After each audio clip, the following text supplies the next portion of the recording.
सोलापुरात उत्तर प्रदेश राज्यातील एका हॉटेल कामगाराचा दुर्दैवी मृत्यू झालाय।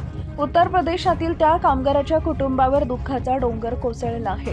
ही घटना गुरुवार दिनांक 22 ऑक्टोबर 2025 रोजी सकाळी घडली आहे। सोलापूर शहरातील मोरारजी पेठेतील रसिक हॉटेलमध्ये काम करणाऱ्या 22 वर्षीय कामगाराचा शॉक लागून दुर्दैवी मृत्यू झाल्याची धक्कादायक घटना घडली आहे। मृत तरुणाचे नाव लवकुश झंगी, वय वर्ष 22, मूळ राहणार उत्तर प्रदेश, सध्या राहणार 105 मोरारजी पेठ, सोलापूर असं आहे। या घटनेने इतर हॉटेल कामगारांनी हॉटेल मालकांबाबत बोलताना खंत व्यक्त केली आहे। दिवाळीसारख्या सणासुदीच्या काळात ही दुर्दैवी घटना घडली आहे। गुरुवारी सकाळी सोलापूर शहरातील रसिक हॉटेलच्या टेरेसवर लवकुश अंघोळ करत होता।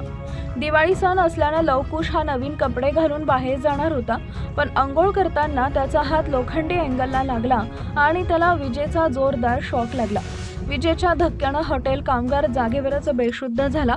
त्याला तातडीने सोलापूर येथील शासकीय रुग्णालयात दाखल करण्यात आले, मात्र उपचारापूर्वीच त्याचा मृत्यू झाल्याचे डॉक्टरांनी घोषित केले।